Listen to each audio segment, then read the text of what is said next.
we doing, guys? Excuse me. As you can probably tell, I've been relegated to my daughter's bedroom once more. She's in the games room. Yeah, apologies about the lack of a waffle yesterday. Honestly, I got back from work. I was out and about yesterday. I think I'm sitting slightly squint. I was out and about yesterday in Glasgow. Came home and I kind of flopped in front of the TV. And I could feel my eyes getting heavier and heavier and heavier. I was doing that thing where your eyes are kind of closing. So I said to my wife, right, I'm going to go up for a sort of 10-15 minute power nap. This was about 6 o'clock. Went upstairs, fell asleep, woke up suddenly thinking, bloody hell, I've fallen asleep. Went back downstairs and I said to my wife, how long have I been sleeping? Half an hour? She went, no, it's 8 o'clock. So I'd fallen asleep for 2 hours. Couldn't believe it. But anyway, I was absolutely shattered. So by the time we had our dinner, it was getting late, and I thought, you know what, I'm simply too tired to actually to do. Oh, pardon me, but windy pops. I'm just simply too knackered, so I thought I'll leave it till today. So yeah, I trust you're having a good weekend. Where did we go today? We went to Blair Drummond Safari Park. Brilliant place. The weather ranged from glorious to bloody horrible. Honestly, I mean, it's Billy Connolly says something very true. You know, you get all 5 seasons in Scotland weather-wise. If you don't like the weather in Scotland, just wait 5 minutes and you can be sure it's going to be something different. So yeah, it was like torrential rain for a lot of it, so we ended up leaving. We left slightly early just because of the weather. It was awful. Anyway, listen, I'm waffling a lot here, which is probably quite appropriate since it is a waffle. Gaming wise, well first I've not got any questions. In fact I tell you, I've got one question for Kevin. The questions have dried up, guys, so please try and keep me fed and watered with topics. It does get very difficult trying to come up with some kind of new stuff to talk about. What am I going? I've written a couple of things down here. Right, I'm not going to do them in order. I've written them. I've written, as anybody that watches the news will be aware, there was something happened in, was it Zambia, I think it was. This gentleman who is a dentist by profession paid, I think it was something like $55,000 to go out to Zambia to hunt a lion. Now the lion that you hunted, apparently he shot it with a crossbow, and they then chased it for about 24 hours, something like that, something ridiculous. So in the meantime, this poor lion is running about with an arrow sticking out it. They eventually tracked it down, shot it, beheaded it, skinned it. Unbeknown to this guy, this particular lion was known as Cecil, and apparently he was a bit of a celebrity in Zambia. Now what makes it even worse is that the lion was actually in a sort of a sanctuary type place. It was like a protected park that it was actually in, and what they did was they led it out. They actually enticed the lion out and then proceeded to slaughter it. Now there's been a lot of press, a lot of stuff in social media, on particularly Facebook, a lot of hatred going out there, and don't get me wrong, I mean, I think it's it's absolutely appalling. Now Ricky Gervais, love him or loathe him, I mean I like his comedy, but I'm not particularly keen on him as a person. He seems to have taken it upon himself to just be going out and out to try and stop this kind of mindful killing of animals, which I'm really glad to see. But yeah, if you look at some of these websites, big trophy hunter website type things, it's barbaric. I mean, I can understand the thrill of the chase, whatever, but to then take it to the next step and physically kill the animal and whatever, it's horrible. But it got me thinking. You wonder why, where's this going relating to games? It's got me thinking. There are a series, I can't remember what the name of the series is. There are a series of hunting games that you can get for various systems, the PC. I'm sure they're on the Xbox 360. Is it Deer Hunter or something like that? Hunter Cabela or something it's called. Big Game Hunter, whatever it is. But it's just got me, before this whole thing kicked off, over the years, I'll play any game once, I don't mind playing any game. But it's funny, these big game hunter games, it's never appealed to me.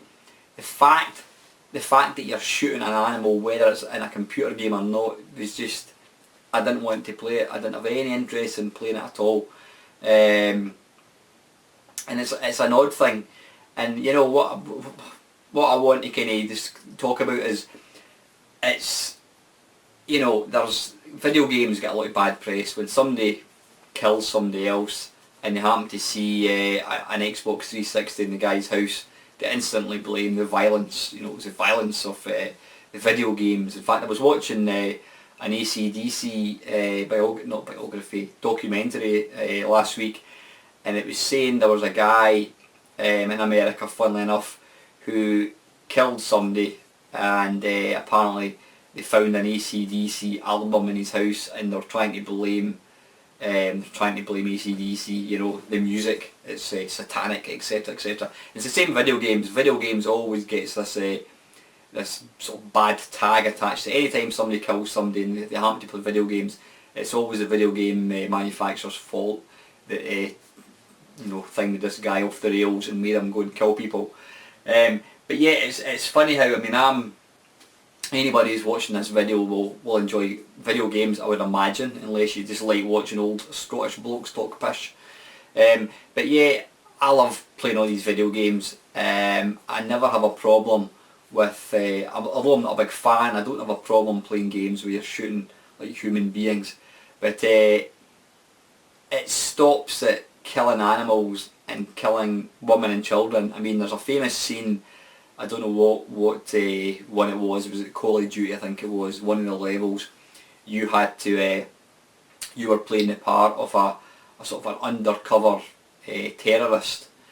You were actually, you know, you were going to infiltrate the terrorist thing, and as part of this level, what you had to do was you had to run through an airport and basically shoot people, you know, members of the public, and that included, I don't know if it included kids, I'm not too sure. It included shooting women. I think it didn't include shooting kids, but it's one of the only levels I've ever seen in a game that actually gave you the option to skip it, and I did do that.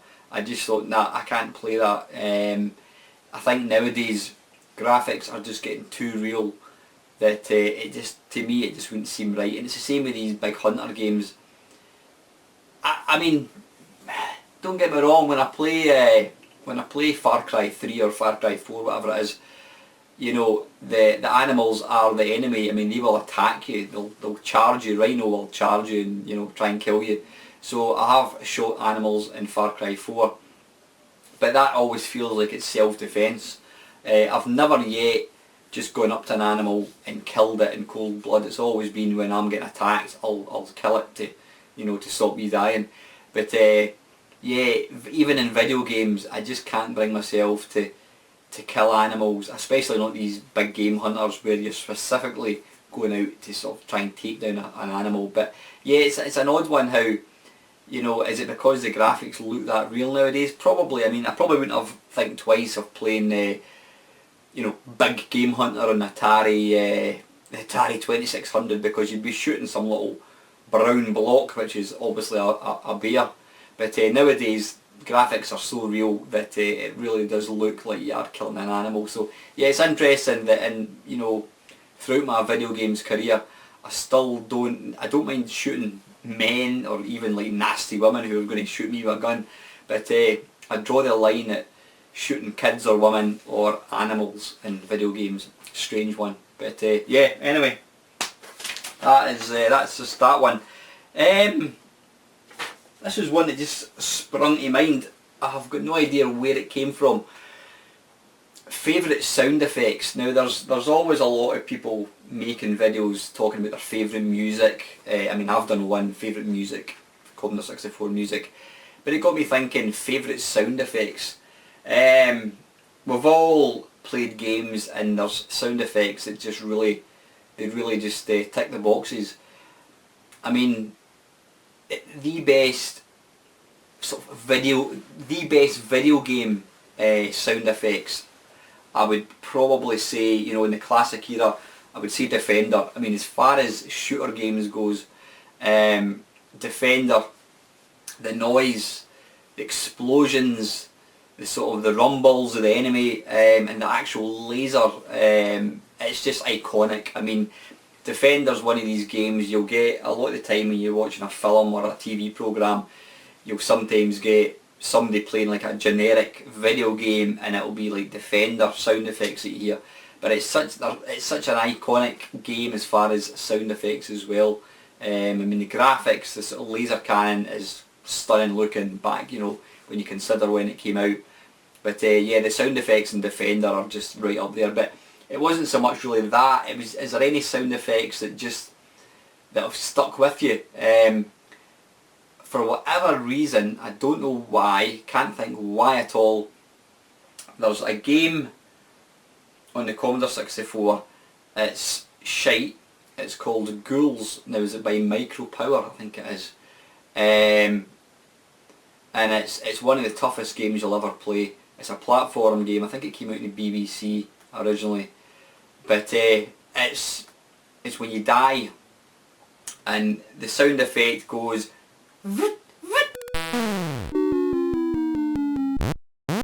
and that's it. So you die and it goes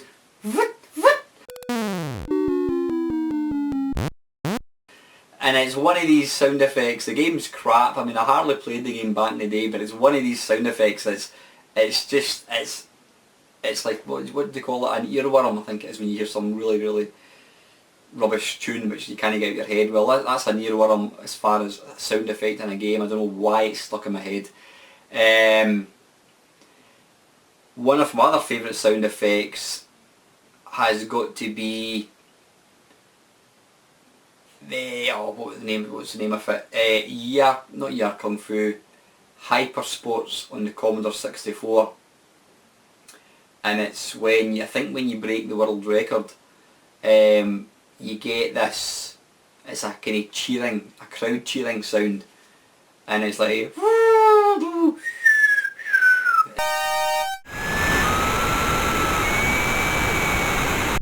one more, which is awesome, and it's the sound of the planes in Beachhead as they fly over. It's the level where you're just shooting the aeroplanes coming across, and this is the sound.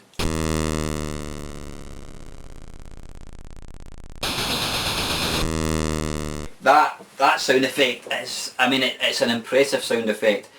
It just, when I hear it, I can really imagine that I'm actually standing listening to planes going overhead. Now I don't know whether it sounded as good. I'm obviously recording that from an emulator, but that sound effect absolutely stonking. Anything else? I'm trying to think, sound effect wise. I mean, there's loads. There's, you know, Jeff Minter, he absolutely excels at sound.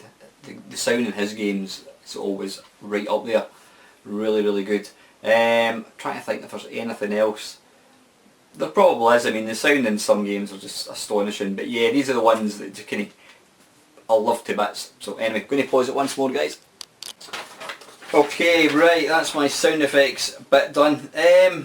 Right, loving the Amiga all over again. Now, you may have noticed myself and Adam, Amiga Old School, we got together last week and recorded just some ramblings of 30 years of the Amiga. As you can probably tell, it did kind of go on slightly. I mean, we kind of set out to probably record. I knew it wouldn't be an hour. I think I said to Adam probably an hour and a half. I knew it was going to run over, but you know, once you get talking, it's just, you could literally talk forever.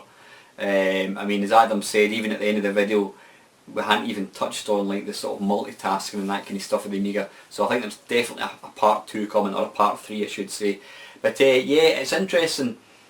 I've had an Amiga 1200 for quite a long time. I would say maybe 2 years, and I've not used it that much. I've never really didn't really use it much at all. But then just over the last, I don't know why, just over the last probably month, I've started playing it again. And I think talking with Adam last week about the music, the demos, all the mods, I've been listening to some music. In fact, Adam gave me some tunes which I've been listening to in my car. I think it was the Turrican 2 theme track by, what's it, Chris Hulsberg, something like that, is it? Yeah, I beg your pardon, I'm not really right up with the sort of names of guys, but you know what, even, and we're talking about the various sort of music demos that the Amiga done, and I've been downloading some of them, I've been listening to them, and it's just, I've really rediscovered the Amiga. Funny thing is, one of my mates got a 1200 recently. He used to have an Amiga back in the day, but he just recently got a 1200, and he's now got that set up.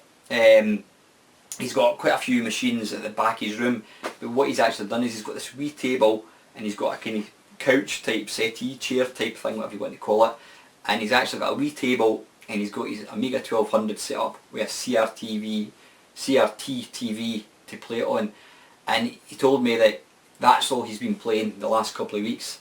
So he's really fallen in love with the Amiga all over again. You know what, I mean, and as much as I say to people, you know, the Commodore 64 is my favourite system, I mean, it's the system I've got most memories, but as far as impressive games, the sound and the graphics, there were some absolutely stonking games in the Commodore Amiga. It was a fantastic machine. I mean, it still is a fantastic machine. Yeah, it may not do, you know, it doesn't do, you're not going to play Halo 4 on your Amiga. I mean, I know you've got accelerator cards. You know, power wise, it's never going to compete with a sort of dedicated graphics card. But just the actual games that came out for the Amiga, they're absolutely fantastic. I mean, that was probably the system that I played, you know, more often than anything. I mean, I did play my C64 a lot when I had it, an awful lot, probably way too much, but you know, some of the games that the amount of time that I sunk into them, stuff like Sensible Soccer, games like that, Arkanoid, there's, you know, I could pick 100 games on the Amiga that I just think are stonking, but yeah, I've really discovered my love for the Amiga again. I'm in the process of kind of going through downloading mods, and what I'm going to do is I'm going to convert them to MP3s so that I can put them on to listen to them in the car. But one thing I did actually download, I found it here, if I can find it. Where is it? Under music. Here we go. It is called Modbox, and what you can actually do, it's obviously for the iOS, you can go to, not the player, browse authors. Now you've got all these different authors here. Now I don't really know the authors of many. I mean, you've got Alistair Brimble, tick that. Alien Breed, let's go for Alien Breed Tower Assault mod.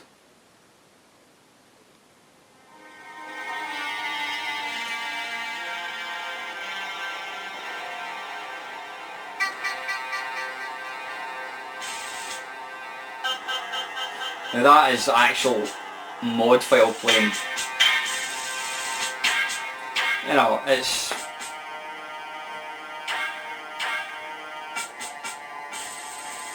absolutely staggering. What's his name, Chris? Is it Hulsberg or? See if I know, there's nothing under H. Dr. Awesome, I'm guessing these are Dr. Awesome, let's go for Alien Breed 3D.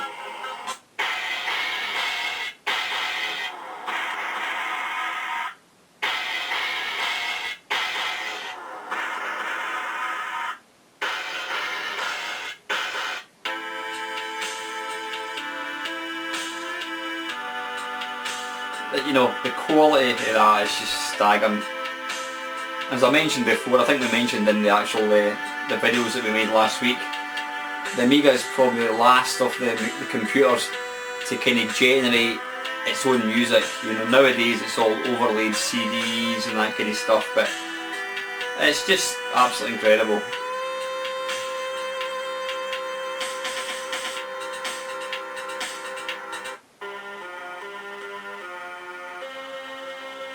This is an excellent wee app, and it just it just kind of downloads on the fly as well. I'll let that play away in the background. But background music, maybe that's what I need to start doing so you don't have to listen to me waffling shite all the time. Yeah, now following on from the Amiga, have I mentioned it? Yeah, I don't think I've mentioned it properly. There was a parcel, I'm getting muddled up here. There was a parcel I was waiting for and it was delayed, but that was my Ultimate 2 cartridge for the C64. No, there was another parcel that I bought. Now, I was going to do a pick-up of it or a look at, but as it turns out, I didn't actually keep it. And that was this thing called the Armiga, A-R-M-I-G-A. It's Amiga with an R in between the A and the G. Now what this is, one of my mates posted a link to it. That's a bit noisy, let's go for erection mod. Right, okay, that's erection mod. What am I talking about? Yeah, one of my mates sent me a link to this new piece of what was like Amiga hardware. And I started reading, I watched a video of it and I thought, that looks fantastic. It's like the ultimate pick up and play Amiga solution. So I bought it. Now it wasn't cheap, it was just over £100. That was including postage from France, I think it is. Now this thing arrived and it's sort of that size. It's, I don't know, what would you call it? The size of a mini hard disk type thing. Now it looks nice. What it is basically is it's like a Chinese Raspberry Pi. Now somebody commented saying you've been ripped off. That's all it is. It's a cheapo Raspberry Pi running an Amiga emulator. Now but it turns out the guy wasn't far wrong. But to be fair, the interface that they've built into this thing is really good. You literally switch it on and you just run down the names of the games and play it.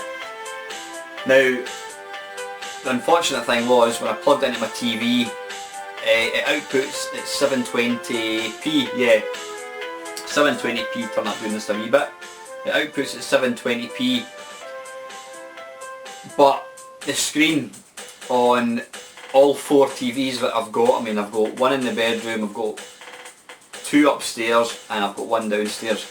On every TV I tried it, the screen, the borders were kind of missing. It was cut off, like the screen was too zoomed in. So I contacted the guys and they said, oh look, can you test it on somebody else's TV? I thought, well, surely 4 TVs is enough. So I tried, I borrowed a mate's TV and lo and behold, it played absolutely perfectly. Which was quite annoying because I was hoping it wouldn't, so that I could send it back and they'd probably send a new one saying yeah it's faulty. But because it played fine in his TV, it meant that there was nothing wrong with it. So I did contact him and I said, look, could I return it for a refund? Half expecting them to say no. So I thought what I'll do is I'll stick it up on this Retro for Sale website. I asked, what did I ask? I asked slightly under what I paid for it, and lo and behold, somebody bought it. So I think all in all I lost about £10. That was the price of postage to post it, so I was about £10 out of pocket. But you know what, it kinda got me thinking about, you know, it was very much, to be honest, when I bought the thing, I actually thought it was a piece of proper hardware. I thought it was like a new Amiga almost. I thought that looks brilliant. I didn't realise it was kind of just a mini Raspberry Pi type thing running this emulator. So I literally had buyer's remorse before I even got the thing. I thought, I've spent a fair bit of money on this thing and it's not what I really want. But you know what, like I said, I think I mentioned a few weeks ago, I'm one of these very, very impulsive buyers. If I see something I want, I think that looks great, boom, I'll buy it without giving it too much thought. So yeah, anyway, once I'd returned it, it got me thinking, well A, I was quite relieved. To be honest, I was quite relieved it didn't work, because if it had worked, I would have kept it. Would I have used it? I'm not too sure. I mean, I did try it, you know, albeit with the screen slightly too zoomed in. and what I noticed was some of the games didn't work, they didn't load properly. Some of the games, there was a few kind of glitches, the sound wasn't perfect, and some of the games just play too quick, they don't play at the right speed. So, and don't get me wrong, there's plenty of the games that I tested, played absolutely fine, they looked fine. But it just got me thinking, why did I waste, why was I spending that kind of money on something where I've already got, I can play them on my PC, I've got an A1200 in my games room with one of these CF cards, so I've basically got every game possible from my 1200. So why did I buy it? It was a bit silly, it was a daft purchase. And you know, just the problems I've mentioned, playing too quick, a few glitches here and there, it got me thinking, you know, there is really no substitute for some machines, especially stuff like the Amiga where it's got kind of custom chips and that kind of thing. There's no substitute for the real hardware. Don't get me wrong, if you're not into collecting proper hardware, then you know what, there's absolutely nothing wrong. For a plug and play device, it would probably be perfect. But for somebody like myself, excuse me, I need to give my foot a bloody good scratch. For somebody like myself, who I do have the real hardware, playing on a system where it just doesn't play as well as it should, not for me. But to answer my question, does anything beat the real hardware? I would have to say that's a definite no. So yeah, the Amiga, you can go and check it out. It looks like an interesting thing. I think, you know, it's certainly got a few teething problems. I mean, I did say to the guys, I told them, you know, I emailed them back, I says, look, just to let you know, I've actually sold it. I says, it might be worth mentioning to your other customers or potential customers that there are issues with this displaying on certain TVs. Now the guy did write back to me and say, well, no, technically there's nothing wrong with the Amiga, it does output correctly at 720, it's an issue with the TV. But the thing is, I tried it on 5 TVs and 4 of them it didn't work on, so that's an 80% failure rate. Now, how can you say it's the TV's fault? Yeah, the TVs that I've got are not the newest, but I've got Xboxes, I've got PS4s, I've got Raspberry Pis, I've got Nvidia Shields, and they all play absolutely crystal clear, perfect on the screen. So the TVs that I'm using obviously output absolutely fine to 720. So there's obviously something, I don't know what it is, there's obviously something within the Amiga software that's just not working properly. The funny thing is, if you take the SD card out of the Amiga, it boots to Android, believe it or not, and it displays 720 absolutely perfectly. So the issue seems to arise in the Amiga software. So for these guys to blame my TVs, I think it's a bit, I think that's some trying to wriggle out of it. But yeah, as far as does copycat hardware replace or not, it's not even copycat hardware, it's emulation. It's a wee device trying to emulate it. And in this case I would say absolutely not, there's nothing can touch the proper Amiga. So yeah. Anyway, anything else? Right, listen guys, I'm going to keep this short. I mean, that's all I want to really talk about today. I know it's quite a short one. I've only got one question, and that's from Kevin down the rabbit hole. If you've not subscribed to Kevin, go and do so right now. Really entertaining bloke. He comes up with some excellent reviews. He doesn't just cover games, he does lots of interesting stuff, but go and give the guy your support please. What's Kevin saying? I absolutely love the Game Boy Micro. Yeah, I was playing that a few weeks ago. I love it as well, Kevin. It's tiny, I mean it's the smallest system you could possibly play, but it's got a crystal clear screen. Brilliant. Good mention. So a couple of weeks ago, Alan, you mentioned we should ask questions about our favourite 8-bit developers. I'm going to go old school and bring up Imagek.